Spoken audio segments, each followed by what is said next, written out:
বন্যার পানি নামছে, এই সাথে সাথে বিভিন্ন ধরনের রোগে এখন আপনাদেরকে আক্রান্ত করবে। এটা বন্যা কবলিত এলাকায় সবসময় এই জিনিসটা আমরা দেখতে পাই। আমরা ইতিমধ্যেই আপনারা বন্যায় ব্যাপক ক্ষতিগ্রস্ত হয়েছেন। আমি যখন এখানে পানি চলছে, এখানে স্পিড বোর্ডে বা আমি বড় এতে আসছি, দেখছি এই এলাকার মানুষ অনেক ক্ষতিগ্রস্ত।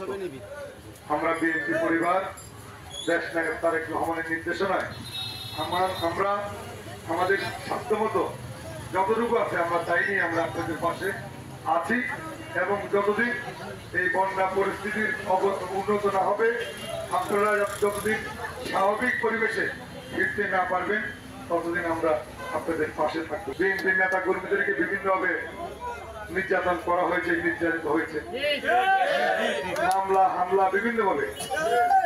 এখানে আমার একটা নির্বাচনের ক্যাম্প ছিল, ওই ক্যাম্পটা ভেঙে দেওয়া। এরপরে একের পর এক মামলা হামলা, আপনাদের ব্যবসা করতে দেয়নি, সব ধরনের সমস্যা করছে। যার কারণে আজকে দেখেন তাদের কি পতন হয়েছে। আজকে তাদের পতন হয়েছে, তাদের নেত্রী সহ তাদের উদ্বোধন কর্মকে যারা ছিল নেতারা, তারা কর্মীদের রেখে তারা পালিয়ে গিয়েছে। আমরা বলতে চাই আওয়ামী লীগ যে সমস্ত কাজগুলো করেছে, বিএনপি নেতা কর্মীরা ওই সমস্ত কাজ থেকে দূরে থাকবে। বিএনপি নেতা কর্মীরা জনগণের পাশে থাকবে, জনগণের বিপদে আপদে সুখে দুঃখে সাথী হয়ে বন্ধুর মতো মানুষের পাশে থেকে মানুষদের সেবা করবে। আপনারা জানেন যে 16 বছর আমাদের নেতা কর্মীরা আমাদের কোনো জায়গায় কোনো অবস্থান ছিল না, আমরা ব্যবসা বাণিজ্য করতে পারিনি, জেলখানা কোর্ট এর মধ্যে আমাদের অবস্থান ছিল। দেখেন গত 1 বছরে 12 মাসের মধ্যে আমাকে 11 মাসে জেলখানায় থাকতে হয়েছে। এরকম আপনার আমার মতো অনেকেই জেল খেটেছে মাসের পর মাস। এই এলাকায় অনেককে মামলা দিয়েছে, হামলা করেছে, যার কারণে আমাদের নেতা কর্মীদের আর্থিক অবস্থা অনেক খারাপ।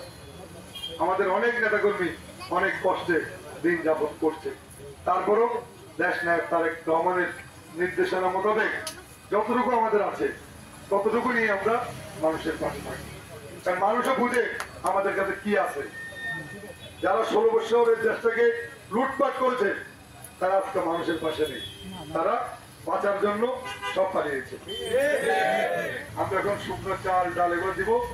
আমি এই যে সরব এখানে আছেন, আপনাকে বলবো আপনি ইউনিয়নের যুব দলের যেই ওয়ার্ডে যাবেন বা যেই ওয়ার্ডে যাবেন, সেখানে আমাদের যুব দলের কোন নেতা আছে, ছাত্র দলের কোন নেতা আছে, তাদেরকে একসঙ্গে বসে সমন্বয় করে আমাদের এই খাবারগুলা তাদের মাঝে পৌঁছে।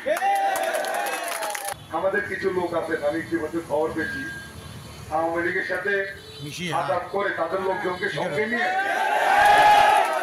যারা আওয়ামী লীগের এই ভোট চোর মেম্বার থেকে কিছু ভোট বিনা ভোট হচ্ছে, এটার কোনো কার্যক্রম চলবে না, কার্যক্রম চলবে না। যারা বারবার যারা বিনা ভোটে নির্বাচিত হয়েছে এদেরকে আমরা মানি না, জনগণেরকে মানে না। ভোটের মাধ্যমে জনগণ যাদেরকে নির্বাচিত করবো আমরা তাদেরকে মানবো, তাদের কথা আমরা শুনবো। আর যারা বিনা ভোট হয়েছে এদের কোনো মাঠ করে এই বাংলা বাজারে কোনো এলাকায় চলবে।